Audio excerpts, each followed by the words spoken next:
Who in their right mind would want to be a landlord in BC? At this point, it seems like there's more and more rules and restrictions being created all the time that are discouraging investors and landlords. Things like changes to tenancy laws, vacancy taxes, and what is more or less an outright ban on short-term rentals throughout most of the province. There's a lot going on right now that feels like government overreach to a lot of people. But is it all bad news?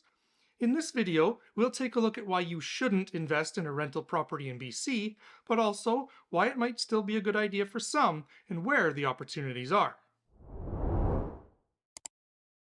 I'm Tyrell Boake, a realtor in Kelowna, and on this channel, I help you navigate the real estate market and provide you with useful information so you can make informed decisions that make sense for you. If you get any value out of this type of content, remember to hit the like and subscribe buttons so you don't miss out on future videos. And whenever you're ready and you want to book a call with me to discuss buying or selling real estate, hit the first link in the description where you can book a call with me at a time that works best for you. So why would you ever want to be a landlord or invest in real estate in British Columbia? It's a great question, and the challenges seem to keep piling up, making it seemingly impossible for it to be worthwhile. For example, increasing real estate prices in British Columbia are making it more and more difficult for a property to cash flow. If you have a mortgage on that property you're investing in, the chances are pretty high that you're going to have to put some money out of your pocket on top of the rental income that you're getting each month just to make that mortgage payment. The benchmark price for a condo in my market is hovering around $500,000, so even with a 20% down payment, your mortgage payment is going to be around $2,000 or more, and then you also have to factor in strata payments every month and your insurance. There's a good chance that you're not going to charge that much for rent every month, so you're going to have to contribute a little bit into those expenses. Another challenge facing landlords in BC are increasing regulations. The BC government just introduced new rules for landlords in the province, whereas if you're going to evict a tenant for personal or caretaker use, you now have to give them 4 months notice, where it was previously 2 months. They've taken a step back from that, and if you're selling the property, the notice period is only 3 months, but for all other personal use, you still have to give your tenant 4 months notice, and remember that one of those months is free. Tenants have up to 30 days to dispute an eviction notice that they feel was delivered in bad faith, and landlords will now have to occupy the suite for 12 months as opposed to the previous 6 months should they evict a tenant for personal use. There will be a web-based portal where the new tenant or occupant's name will have to be registered, and the evicted tenant will be able to use that to verify that the 12-month period has been served in good faith. The penalty for evicting a tenant in bad faith is going to be 12 months of rent payable to that evicted tenant if the tribunal or a court decides in their favor. If these rules seem too much for you and you decide to buy an empty or vacant property and leave it vacant and just have your investment grow with the market, you can't do that either because the tax man is going to get you.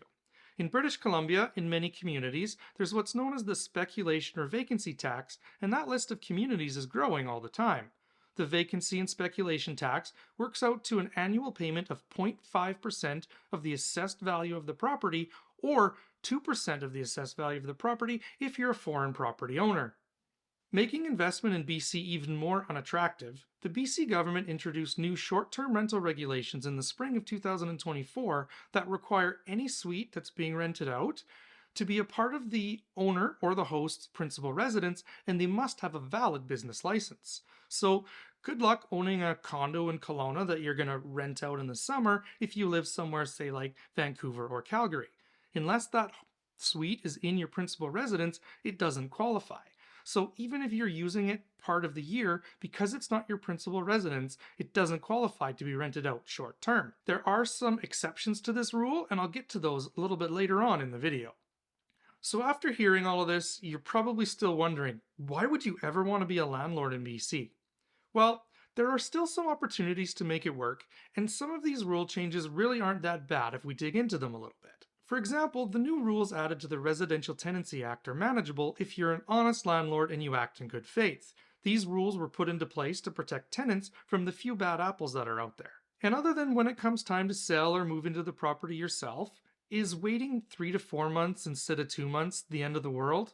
Not really. In this instance, it's just something you're going to have to keep in mind, and you're going to have to plan ahead when it comes time to sell.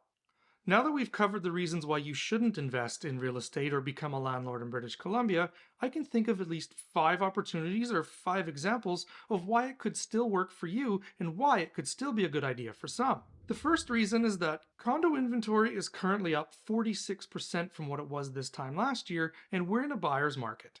This gives you lots of choices to have a look around and find the right property for you, and it also puts you in a position where you can negotiate a deal. The average price is down, so that puts you in a better position to potentially cash flow sooner, and you're also not going to run the risk of overpaying for a property like you would in a hot market because you're not bidding for that property against multiple other buyers. An alternative opportunity to buying a condo is to buy a home with a basement suite or a carriage home with, say, an accessory dwelling unit above the garage.